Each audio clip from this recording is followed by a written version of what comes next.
Hello, this is Tanek from YourKinkyFriends.com. I have an absolutely wonderful guest with me today. Oh my God, this is such an honor. She's from Romania. She's in Romania, and we're gonna talk about rituals. We're gonna talk about orgasm control. We're gonna talk about chastity. We're gonna talk about clips, and even a little bit of CBT. But we're also gonna talk about Romania. Please welcome the magnificent, the legendary Ezada Sinn. Say hi. Bună ziua.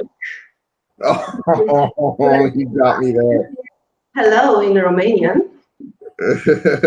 All right, so tell us a little bit about yourself.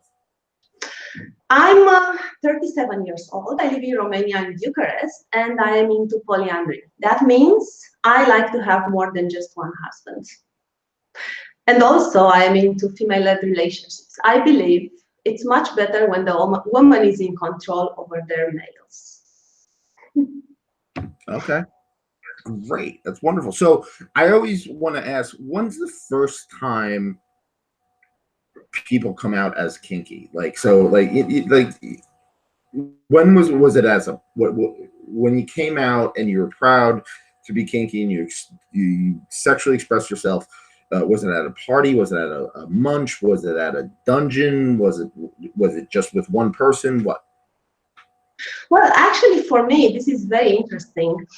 For years and years, I felt really bad because I enjoy torturing my boyfriends, especially humiliating them, cuckolding, a bit of cross-dressing, pet training, this kind of stuff. Oh, you froze. I knew I liked to do them, and they were not so happy because they were not into BDSM. I had no idea what BDSM is. I would just try things, and that was not cool because not consensual, but that was it. And back in 2005, I think, I used to work at an erotic line during my master degrees. And there was one guy calling me and telling me how his wife would force him into feminization. Now, of course, I know it was his fantasies and nothing like that happened. But I remember we talked for hours and hours, and I ended up giving him my personal phone number because I enjoy the stories. How they went in a vacation and he was forced to be a woman 24/7, wearing a corset and high heels and things like that. So I found that amazing. And soon after that, I started to have internet access at my home, in the privacy of my home, and just browsing, I found a fetish dating website called Fetish Club.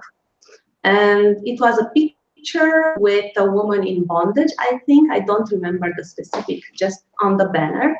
But when I saw the person tied up, I knew, I felt something. So I made an account and be very active on a message board that used to be on that website. And this is how I found out that my fantasies have a name, which is femdom, and I am a kinky person. Great. Okay. So one of the things that you specialize in is rituals and protocols. So what are some of the rituals and protocols that you give to your submissives? And also, what are some that you do? Because, I mean, I'm sure that you go through some rituals to prepare when you're about to make a clip or do a session or whatever. Okay, so I'm from Romania, and although I am not religious, I grew up in a country where Christian Orthodox religion, it's everywhere. And in Christian Orthodoxy rituals, we have lots of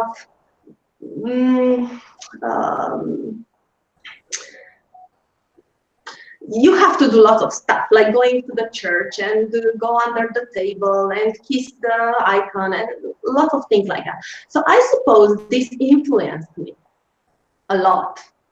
And I took a lot of what I've seen in my childhood, in my family, and I put that into my religion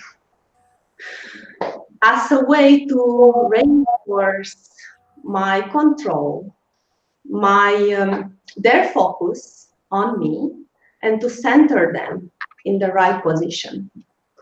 To give you an example, because every boy that I train him in a different way, depending on how he is, how much time he has to put into the worship and to the rituals. If he is a very practical person, or for him the emotional aspects are very important. So that's really something very personal. But to give you an example, I have right here next to me one of my living boys. He's sit. Hi. Hi. You're just half in the picture. So he moved from United States to Romania to be one of my living chattels after 4 years of service, distance service. So for him, every day starts with 15 minutes altar worship. I made an audio file for him to listen every morning, where I'm telling him, I am the focus in your life. You have to think what you are doing for me. What was it? You can talk about. It's a matter of establishing on your daily purpose with the person who owns you. And usually it's very good because you start far away. You know, so this morning altar worship is a matter of just keeping the connection alive and daily present in your life. And after he listened to the audio file and look at my image,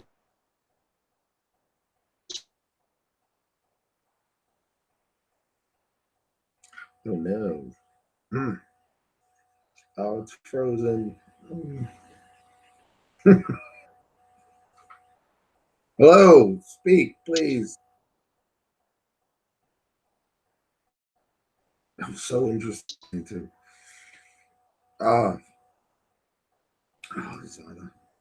Ezada Sinn. This is such a good interview too. She's gonna come back. She's gonna come back. In the meantime, go to yourkinkyfriends.com. Go to hello? Yeah. Go to yourkinkyfriends.com. Checking me out at Nick. Oh, wait. There you are. And I'm back. Yeah, and you're back. Great. Yes. So that's one example of rituals, but it's not the same for everyone, of course. It's different. Definitely. Okay. So let's talk orgasm control.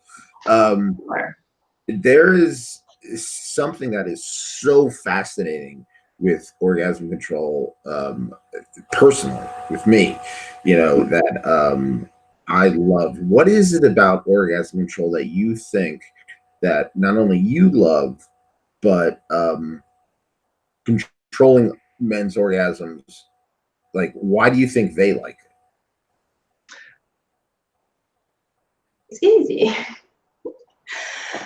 Controlling someone's orgasm is not about locking him in chastity and just forget about it.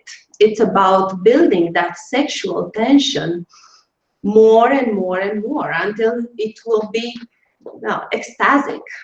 It's about that. It's about being a better partner for your wife. It's about being a better sex partner, because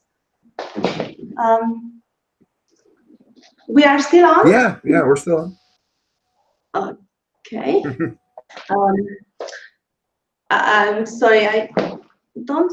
Okay. No, we're on. It's about having better orgasm when she allows you to have an orgasm. And it's also the connection between the partners. Definitely. Like, I totally agree with that because, like, there's like once I'm unlocked, because you know, oh my god, like the orgasm is incredible for, for me. Okay, let's talk about chastity. Do you have anybody in chastity right now? I have lots of males locked in chastity right now. Oh, how many? Do you know offhand? Not, I cannot give you a number. Well, it's difficult because I have my fan page on Ezada.com where I do lots of chastity training.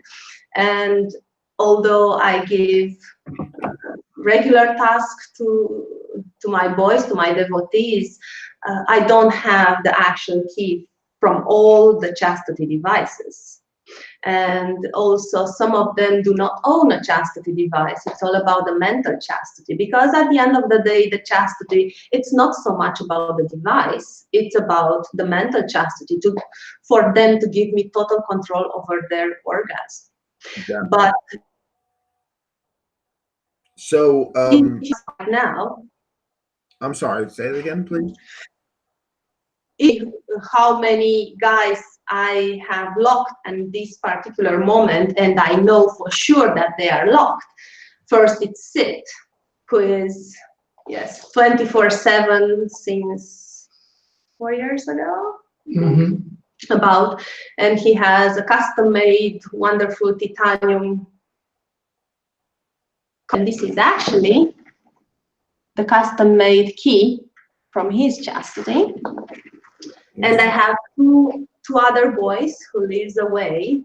One is in UK, one in Germany. They are also locked in chastity, and their key is locked in a little box with a number, padlock number, so I know they cannot cheat. And also my husband, who is not at this right moment locked in chastity.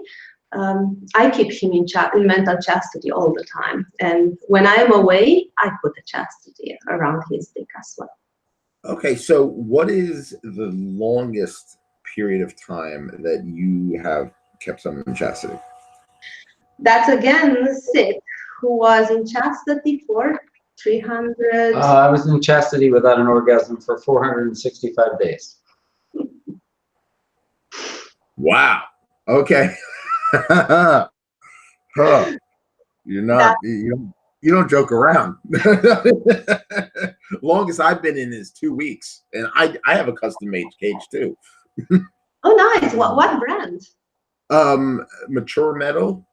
Okay, nice. Yeah, mature metal. Yeah, no, it's fun. It's like I never thought I'd be into it, but like, yeah, it's great.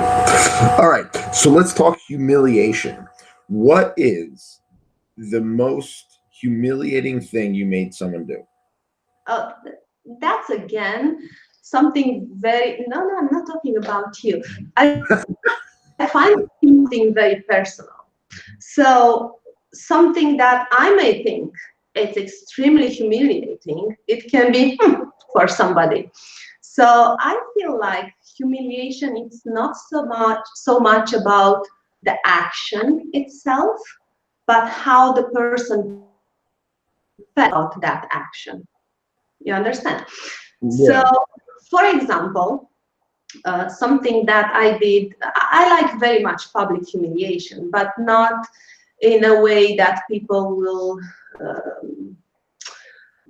notice it and will be distressed by this. So a little game that I did one time and it comes to my mind, it's really innocent and I think anybody can do it. We were in Madrid, me and one of my servants. We were waiting in a queue to enter in the museum. And I don't remember, he was very talkative and I was very meh. I didn't want to hear him. And I took out from my purse my transparent lip gloss, which had a pink color, pinkish, reddish color. And I applied that on his lips. And I told him, usually I have red lips. And I told him, now you're going to wear this very intense red lipstick for the rest of the day. You are not allowed to wipe it. So although it was just gloss on his lips, he was so sure he was wearing a red lipstick, and he was terrified. And some ladies were laughing for some completely different reasons, and I would point at him, look, they are laughing on you. So it was horrible for him, innocent, as I said, and yes, it was nice. Okay, so also CBT, cock and ball torture. So, what is the most brutal thing you've ever done? Oh, needles. But it was something so horrible, even for me, that after that experience, I never did needles again. Wait, what happened? Well, two things happened. First, it was a needle through the head of the dick, which it feels differently. When you push it, you can hear when pop, pop, pop, pop, pop. Oh, God. It's not nice. And no, and there is a lot of blood when you take it out. And in the same play, two big needles through the testicles happened. And to be sincere, that was too much. He was enjoying it. Actually, he was the one who pushed the needle all the way because I couldn't. It's disgusting. Interesting. Okay. All right, let's talk about House of Sin. House of Sin is it's basically from my understanding, and please correct me if I'm wrong, it's a place where people can make clips, where you make videos and stuff like that. How did this? Tell us about House of Sin and how it got started. Yes, but first I want to tell you more exactly what the House of Sin is. The clips is the commercial part.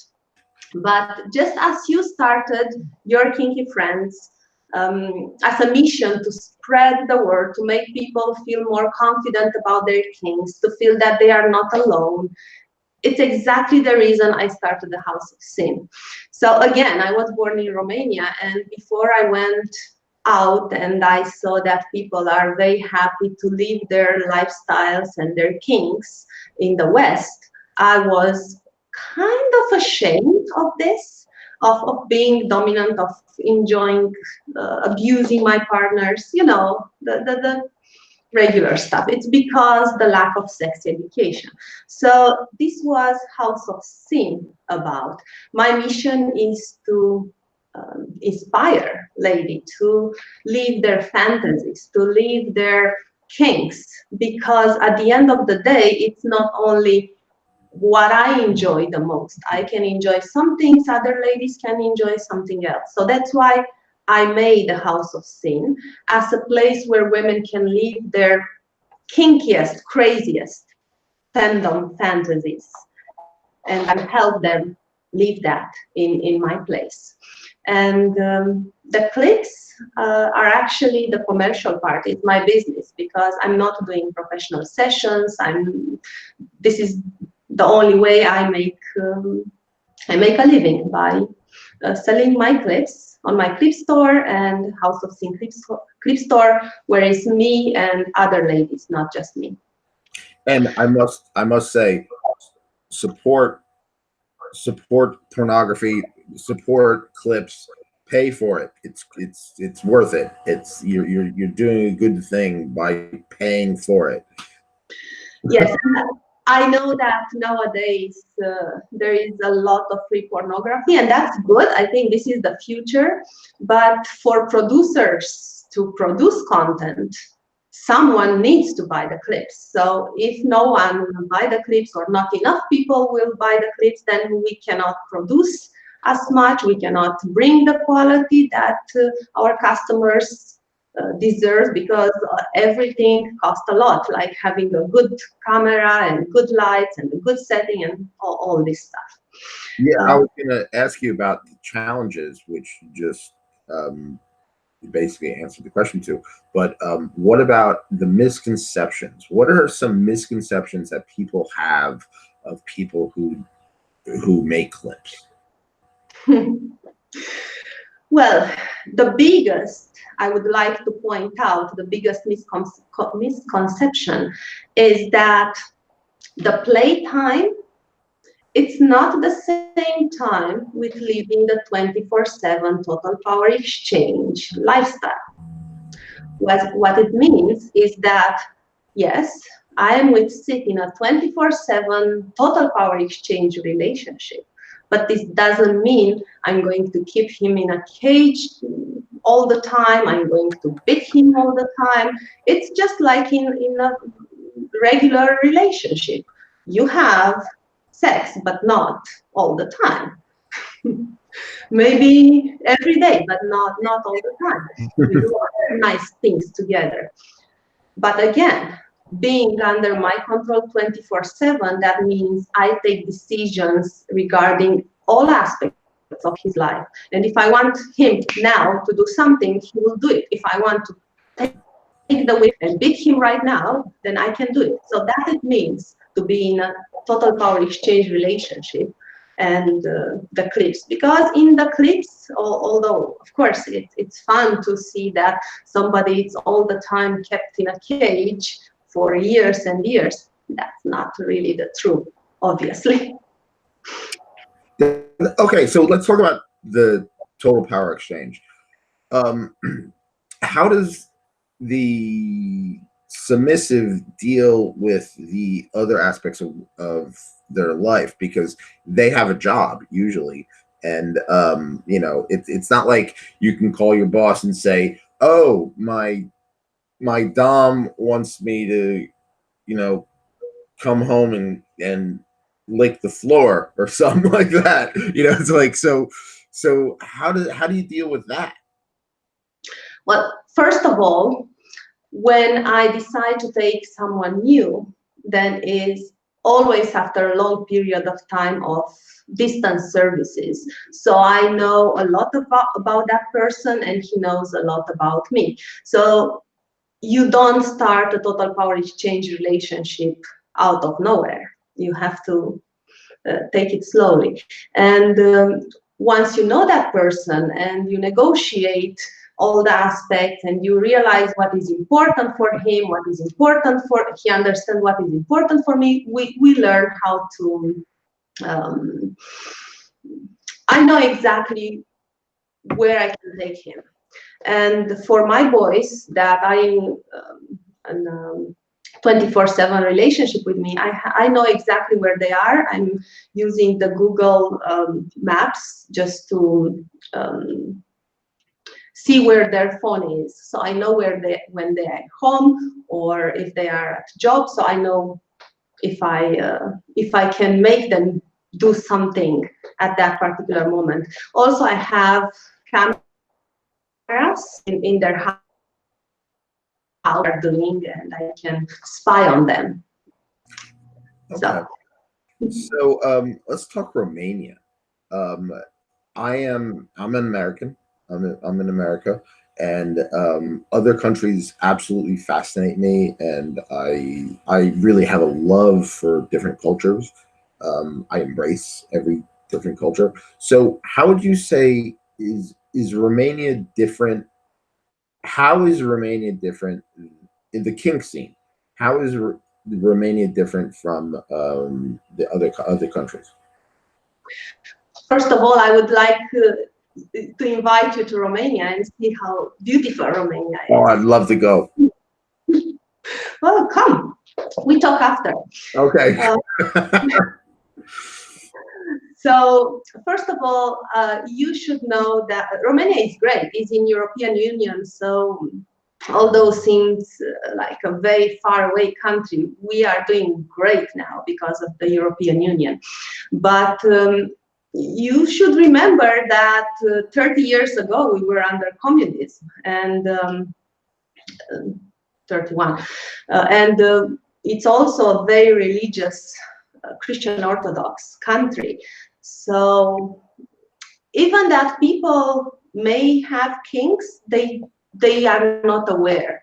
So there is a kink community here in Bucharest. I think there are several in different countries, in different cities of Romania, but it's not a very strong community, unfortunately. And my biggest problem is to find good submissive men in Romania. Really, I have to bring them from. Just bring them from the U.S. From the Yeah. Yeah, you have to bring him from the U.S. That's funny. Yeah, okay. and one thing about if you're out there and you want to serve a dom, don't waste their time. That's the biggest rule. Biggest rule. Don't waste their time. Okay. So okay, let's talk about that. What is when it comes to etiquette? What advice would you give to somebody, especially a submissive cross-dresser? Because it's lonely out there for a cross-dresser who wants a dominatrix. What advice would you give them on how to approach a dominatrix?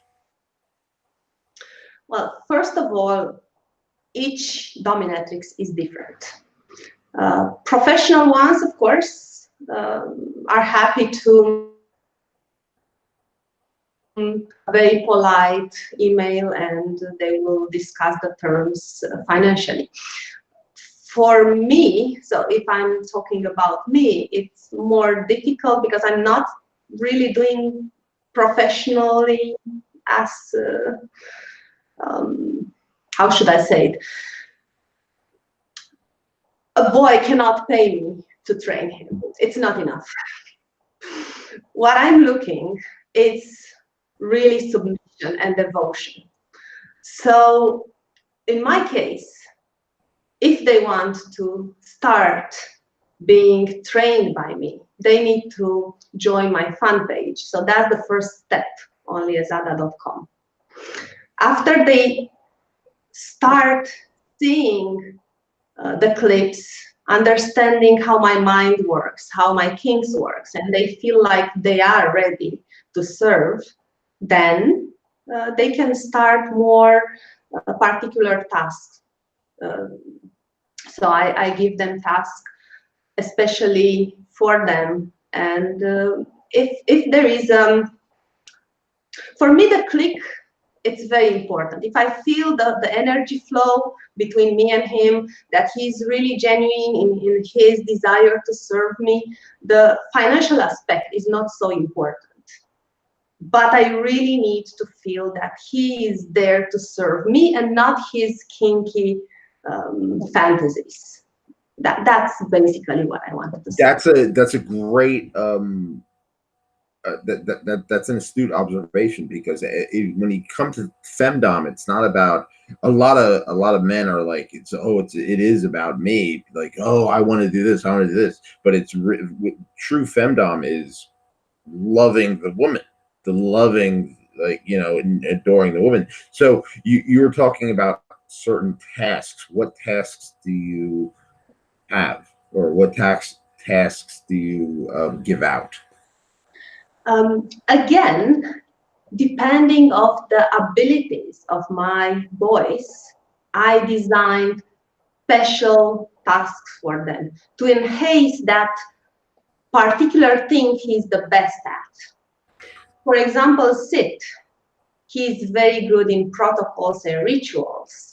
So he knows how I want my boots to be clean. He knows how to be a good human ashtray for me, how to be an object, how to clean my space, how to tidy up my bedroom every morning, all this stuff. My husband, he is not so much into protocols and rituals. He's a very pragmatic, practical person. So for him, he will work for me in front of the computer, editing clips for me. Sid does some of that too, but my husband will do the most. But in the same time, he is amazing with orgasm control. Over the years, I teach him how to control himself perfectly. So now he can come exactly when I want, in as many times as I want, like multiple ruined orgasms and other stuff like that. I have another boy who is amazing with a strap-on, and he is performing every day anal stretching. So right now he is able to accept fisting, and it's a very nice, clean. He does that perfectly. So every boy has tasks to enhance the best part in them, because there is no interest to train someone like a very masculine boy to be a sissy. He will be a lousy sissy, so I don't want that. Okay. So, all right, let's talk about the personal relationship. You are married, and obviously he is a kinky person, and you are a kinky person. So, I'm always curious about how people meet, how kinky people meet. How did you two meet? So I was looking for a DS relationship on OkCupid, if you know the dating website. And the good thing about it is that you can answer to lots of questions, and you will have a psychological profile, and the website will match you with other people, complementary people. And there was a match, 98%, I think, with him. So I wrote him and I said, OkCupid thinks we are a match. Let's talk. And we started the conversation, and by mistake, I sent him an email with from my professional address. So he saw a picture with me wearing a strap-on. And although he was not into the BDSM, he said something, well, I know what you are doing, and I'm intrigued. I don't know if I should be excited or scared. So that was a good point. And after that, when we started the relationship, I was very clear I'm looking in a total power exchange relationship. And although he was coming from the vanilla world, he was happy to give it a try. And I was smart enough to start with very little things like orgasm control and tease and denial and strap-on. So he was time to time, in time, introduced to more hardcore stuff like whipping. And That's awesome. That's great. And how did you meet the slave that is here right now? How did you meet him? Yes, first of all, I have a special way to call all my properties. I avoid calling them slaves because it's okay. It's just I find that to be a little too sexual. I call them chattels. So they're properties. He contacted me actually, and if that's okay, I would like him to say the story. Oh, please. It's quite cool. I wasn't looking in any way. I used to publish some femdom stuff back in the 90s, and I had a writer from 1993 contact me who I haven't spoken to since then, who said, hi, are you still living? You haven't talked to me in 20 years, but I think you should look at this person. And he gave me an address to her website, and he said, I really think you should get a hold of Mistress Ezada, because I think you would be a good match. So out of the blue, somebody wrote me, and I wrote her, and I liked her protocols, and it started from there. So he joined my online training program, and at first I think he was afraid that he will not afford my lifestyle. Well, Medor told me this.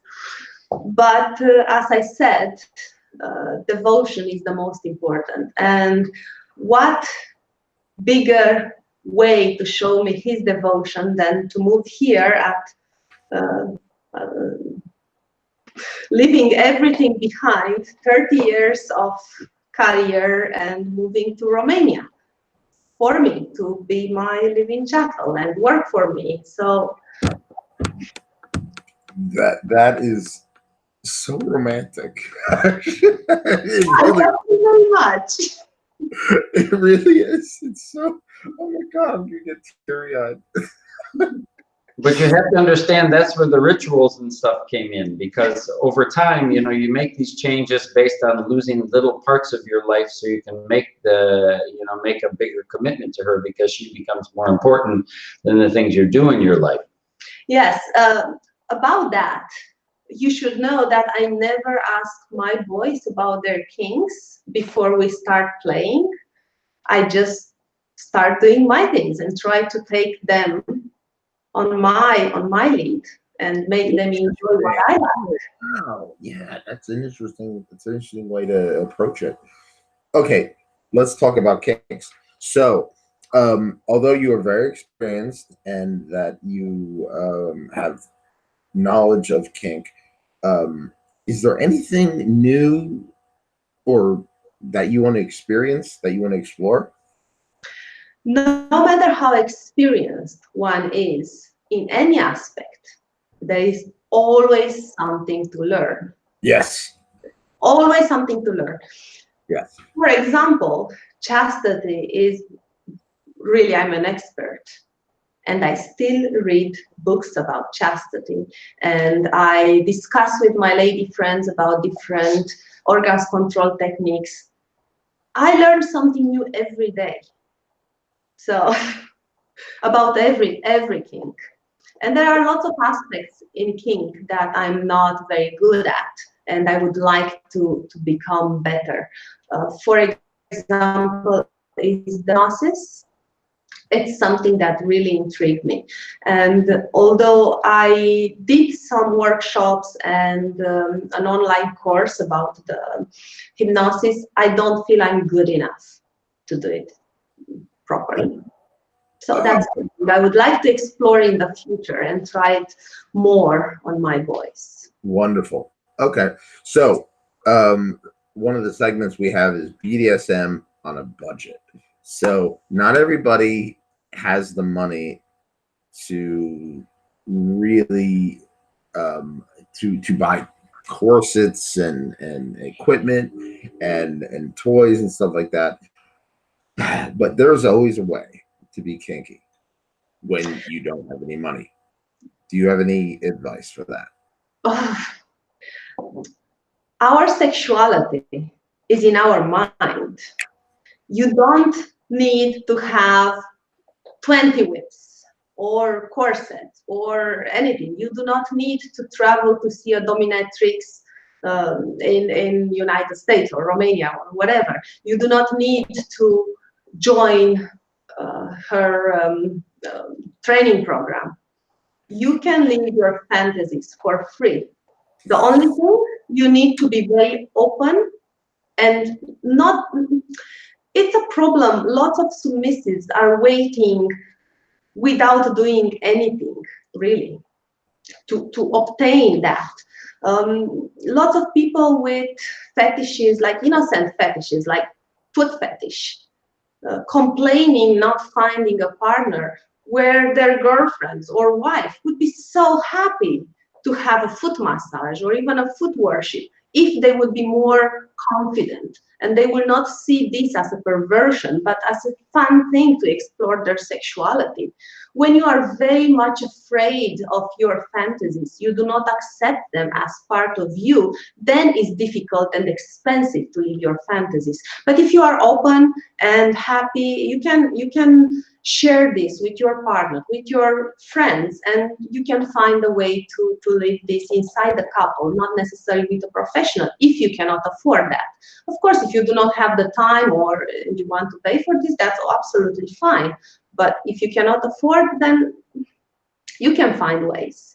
And about tools, really almost any tool can be replaced with household objects.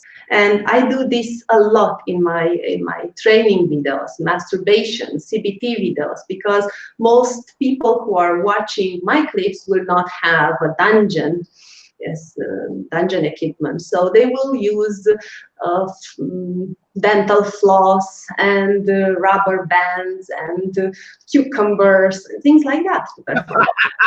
Dental floss, rubber bands, and cucumbers. Oh my god, that sounds like a name for a book.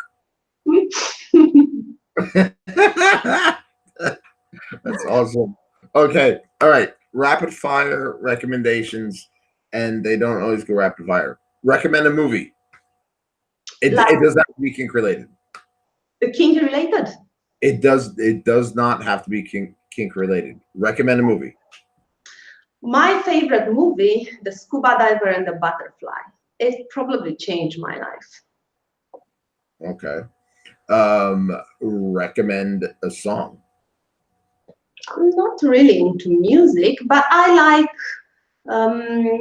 from Velvet Underground, Dancing First, very much. Oh, great. So great. Recommend a meal. Something that I like very much. Yeah. Let me think a little. Fruit yogurt. What? Fruit yogurt. Oh, Yogurt with okay. All right. Then this is the last segment. We're almost done. The word association game. So I'm gonna say a word or a phrase, and you say the first thing that pops in your head. And the rule is that literally the first thing that pops in your head. It could be nonsense. It doesn't matter. Yeah, you understand this will be very difficult for me as English is not my first language. It's fine. That makes it more fun, actually. So, all right. So, everything I say is kink related, and it's off the top of my head too. But then there's a jar. So, you said jar? Yeah. This is a jar. This is a jar full of. Okay. I'm sorry. Yes. Yeah, this is a jar full of pieces of paper, and Tangle Blue, who I love, who is part of YourKinkyFriends.com. She made a bunch of stuff. I don't know what's in this, but I'm going to take it out. So let's start from me. All right. So are you ready to go? Ready. All right. Sissies. Oh, pink. Chastity. Oh, sit. The Hitachi magic wand. Ah, my lover. All right. The violet wand. Oh, pink. It's not pink. I don't know why. Straight jackets. What's that? Straight jackets. Ah, black. I know. Latex. Shiny. The St. Anthony's cross. Oh, boring. Oh shit! All right, choking. Electricity. Face slapping. All right, fisting. Sorry? Fisting. Fisting. Okay, hand. All right.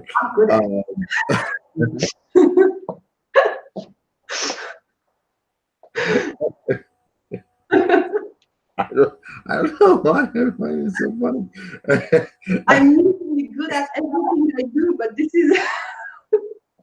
All right, wax play. Oh, messy. Fire play. Gorgeous. Cross dressing. Heels. Butt plug. What? Butt plug. Oh, wait. All right. The daddy baby girl dynamic. Oh, silly. All right. Kitten. Kitten. Oh, kitten. Oh, fluffy. All right. I'm going in the jar. Okay. Masturbation. Oh. No. Lick, lick, lick. Like, oh, please. Yes, boots. Submission. A way of living. Uh-huh. Fingers. Fingers, long nails. Oh, this is a fun one. It always comes up. Cock. Oh, chastity. All right, water sports. What's that? Water sports. Water sports. Yes, Piss. I am very much into any kind of sports. You're athletic. Actually, golden showers I tried with a former boyfriend before I had any idea what that is. So it's something that I enjoy very much. I remember I used to pee on him all the time in the tub. I like that. All right, and finally we come to the end. Scat. Oh, that's long subject. All right, let's talk about it. So, yes, it's actually very interesting because for years and years, hard sport was a hard limit for me. I thought it will completely take away the aura and it will put me in a very not nice position. We all go to the toilet, but it's not necessarily the moment where we feel at our greatest. So I felt it's something messy, it's something disgusting, it's something that I don't want anyone to see me doing it, and so on. Now, forward maybe 5, 7 years into the kink, I met 3 wonderful ladies. One is Madame Caramel, another is Mistress Evelyn, and Ava von Medicine. They are all from the UK, where I think is the greatest kink scene. And discussing with them, because they are all into hard sports, discussing with them about their methods, about their feelings, their thoughts, I realized that I was wrong, because I was always putting this fantasy into the humiliation bubble, and it didn't work for me this way. But now, for me, it's into the worship, goddess worship bubble. And then I like it. Because when somebody is so connected to you, it's so much into you, loves you so much, and will beg you to eat your waist, that's the moment when the connection between you as a dominant, as a goddess, and your servant, your chattel, is at the most. When he will be happy to consume something that is naturally disgusting for everyone. So when I see this from this perspective, and not something like I would do with just anyone, because we'll say, okay, I really enjoy scat play and I want you, mistress, to do it on me, then it does nothing to me. I don't want it. But when I know just someone who is not into scat play to start with, feels so much connected with me, that will see this as the ultimate connection, then I like it. Because I really feel divine when something so nasty will be adored and worshipped. So that's my vision. Yes. Oh my God. You really, truly described it in such a beautiful way. So, Ezada Sinn, please take this time, support, promote everything you have, whether it's Twitter, whether it's Snapchat, whatever, social media, just go. So, first of all, you should visit my website, mistressezada.com. I have a blog there and lots of real life stories of how I'm training my boys, links to my favorite clips, lots of interesting stuff. Then you should follow my Twitter. It's at mistress_Ezada, and I'm on Twitter a lot. You can see that. And if you are a fan, you have to join my fan club, which is onlyezada.com. And I want to talk a little about the House of Sin. Yes. Yes. I have the clips on sinclips.com, and I'm welcoming every dominant ladies to come and leave their kinky fantasies, or just to ask me questions about how they can take control over their husbands or boyfriends or anything. I really want to share. That's Wonderful.